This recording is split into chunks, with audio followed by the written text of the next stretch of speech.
Thank you so much, Belle, for the very warm and thoughtful introduction.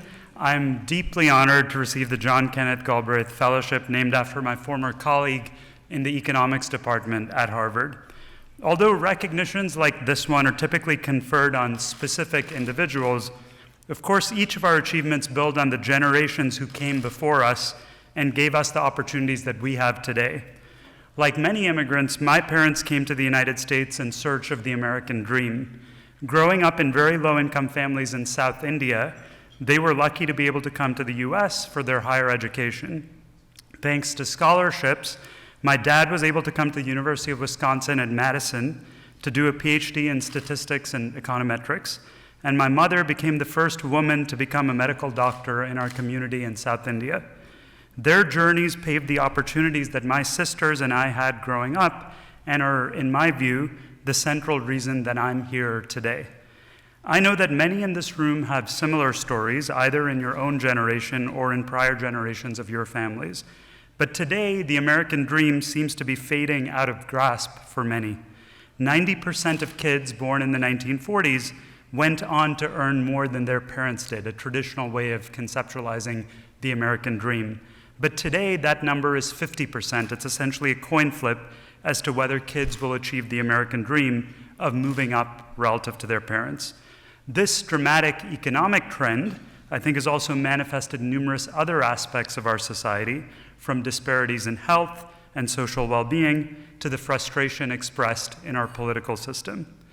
In our research group at Harvard, we've been studying why the American dream is fading and what we can do to reverse this trend through policy, using big data, anonymized databases drawn from tax and social security records covering essentially the entire US population. And here I want to pause and point out that our ability to do this work is completely predicated on the efforts of a number of folks in this room here in Washington, DC, who've done incredibly important work making such data accessible to social scientists. So people like Mark Mazur, who's here in the room, and a number of others, whose efforts are not often publicly focused, but they're really fundamental. They're the backbone of the research we do in our group, and many, many others are doing in the field. So thank you to many of you who are here for making that possible.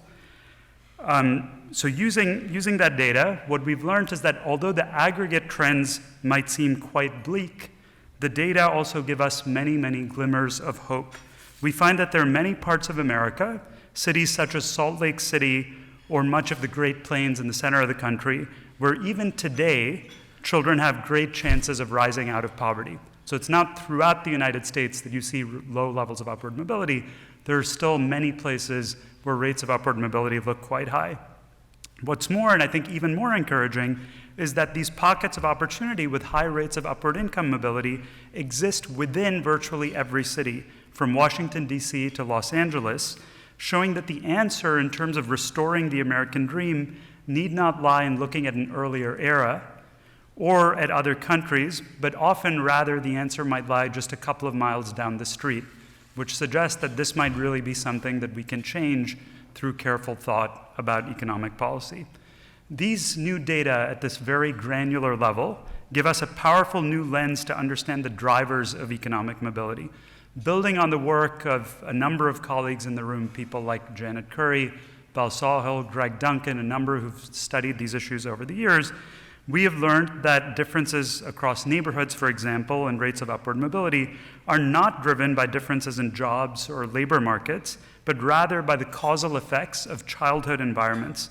We have found that the factors that lead to higher mobility range from higher quality teachers in elementary schools to greater integration in neighborhoods to social capital and connectedness. And we are now starting to be able to use these data to support local policy change.